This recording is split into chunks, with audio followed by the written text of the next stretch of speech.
Hello beautiful, and welcome back to the life of Liv and Boo. Boo is behind me, but she is very much asleep, so I'm not going to bother her by getting her to say hello.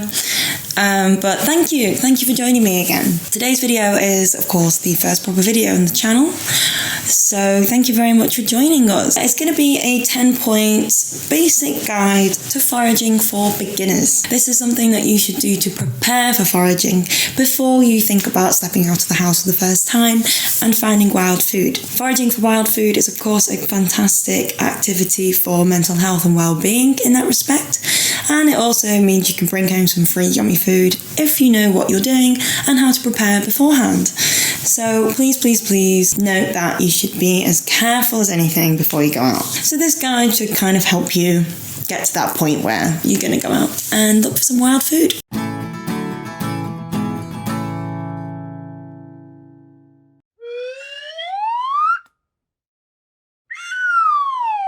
So step number one, please do your research. It's very important that you know, well, not everything, but a lot of stuff before you step out of the house. So don't just watch this video, of course. Read all sorts of books, articles, watch videos, look at other guides, join some foraging groups on Facebook or the internet, or possibly even a foraging group in person.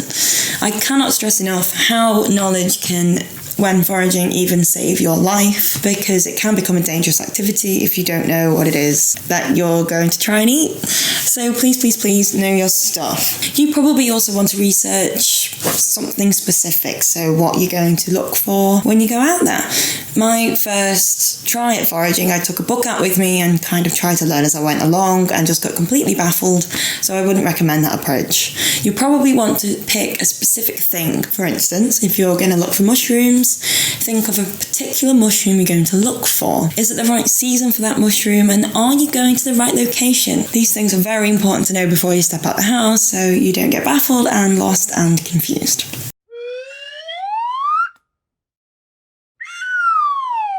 Wear appropriate clothing and have a good mindset for stepping out to the outdoors. So you're going to want some good shoes, some good walking shoes.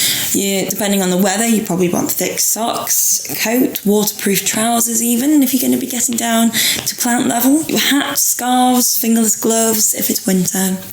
You need to be prepared that you're going to probably get wet, you're probably going to get muddy, you're probably going to get prickled by thorns, and you're probably going to come into contact with insects. So try not to be too squeamish, and you will have a fantastic time.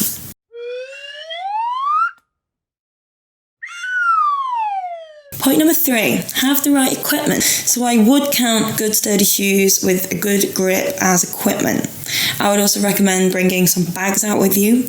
One bag you could probably have for stuff you know you want to eat. Another bag you could probably use for taking samples. For instance, you might want to do spore prints of mushrooms to check that you know what they are. And even a third bag just in case you want to take a spore print of something you think is poisonous, just to ID it, just for the fun of it. I don't know. So the point is, bring lots of bags. Also, when you're out and about, see if you can find a foraging stick. I found one for myself. I can hold it at this height when I'm walking, and it helps to steady me. You probably see a lot of walkers, hikers, ramblers with sticks, and it really is a good idea. But this stick I call my foraging stick because at the very end it's kind of in prongs, 2 prongs, and it's very useful for holding back thorny vines and the bush and all sorts, so it's very useful. And also I got this for Christmas. It's a foraging knife, has my name on it, present from my lovely boyfriend. So this knife flicks out like this, and you can use it for cutting back the stems of mushrooms, for instance, or the plant that you want to get. Saves pulling them out by the roots, because obviously if you pull them out by the roots, they're not going to grow back. So it's good for the environment if you just cut out what you need.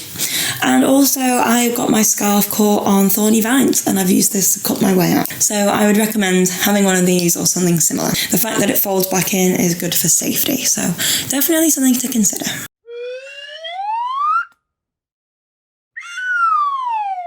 Point number 4, please be careful about the environment you're in. So in England, I don't have to be worried about animal predators. I do have to keep an eye on any sketchy humans that may be about.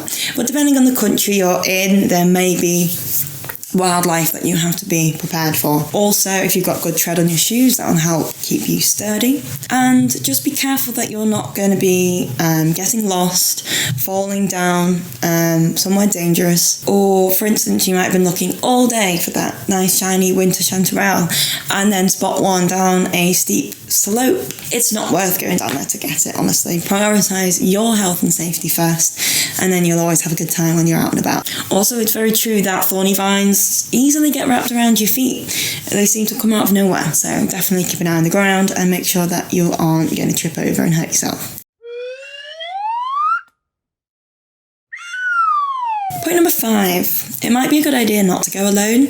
I always go out with my dog Luna. She's a 30-kilo Labrador and I do feel safer with her about, although of course be careful they don't eat what you're foraging for. But if you have a friend or relative that might want to come with you, that's a good idea as well. This will help you not get lost. This will help you have more of a good time as well, and it's definitely safer.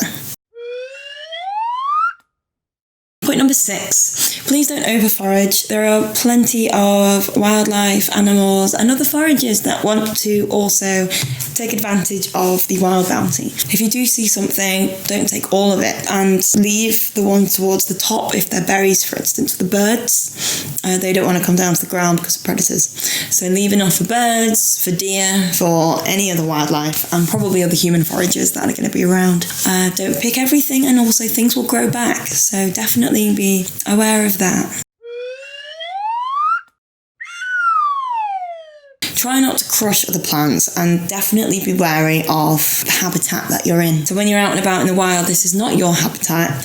These are where insects live, where animals live, where the plants live. So just be very, very mindful of all those sorts of things. Don't pull things out by the roots. Don't take everything that's there. Don't tread under the flowers and plants to get to what you think is important. Everything in that ecosystem is there for a reason, and it's also very important.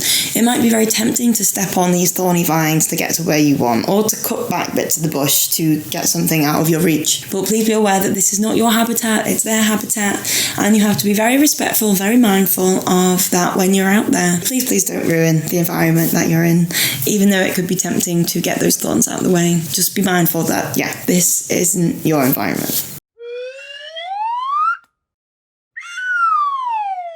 Point number 8, know your stuff. So I know this is very, very similar to point number 1, but it's very, very, very important. It's very easy to confuse one mushroom for another. There are many different ways of identifying a mushroom though. You can take pictures to share with those groups on the internet. You can take a spore print. You can double check with apps on whether or not it meets the criteria. You can check lots of other things. For instance, is the mushroom growing on a stump?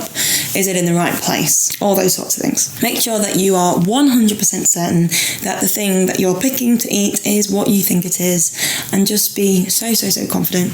Otherwise you can wind up seriously ill or worse. Also, if you're picking something for the first time and you want to make a delicious recipe, I wouldn't recommend picking loads of it and then making a big stew and eating all of it. Just try a bit of it, and if it doesn't agree with you or gives you a stomachache, or if you have by accident got the wrong thing, it's not going to be a big deal if you only have a little bit of it. So definitely keep that in mind, and know your stuff. Please, please, please, please, please know your stuff. Watch many more videos, read many more articles and books, and just be 100% confident before you eat anything.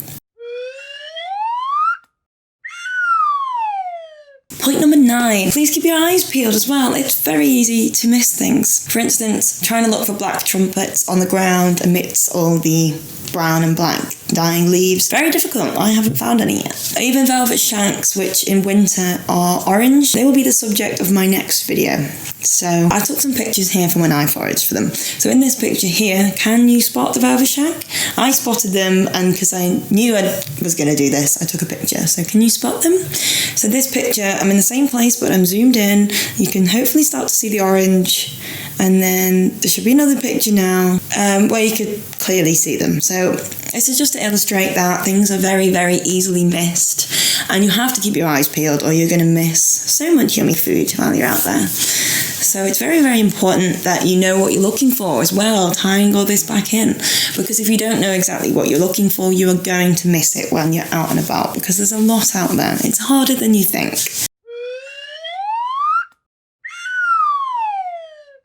Point number 10. keep checking back on this channel because there will be specific foraging guides. As I said, the next video is going to be on foraging for velvet shanks. So this channel is going to have a lot on the different types of things you can forage for, how to identify them, and of course some yummy recipes so you can cook some yummy food with all the wild food you find. So please leave a like and a comment if you've enjoyed this. As I said, this is the first video on this channel, so please, if you have any comments for improvement, you can drop them down below. If you did like this video, please subscribe and share the video. It's very important at this stage to grow the channel because we are very tiny. Also, you can find me on social media. I have Twitter and Instagram related to my other account, which is Perception ASMR. It's a channel dedicated to helping you sleep and to relax. But if you found this useful and you go out there and you forage something, feel free to send me a photograph of the yummy things that you find. And yeah, hopefully see you soon. Bye!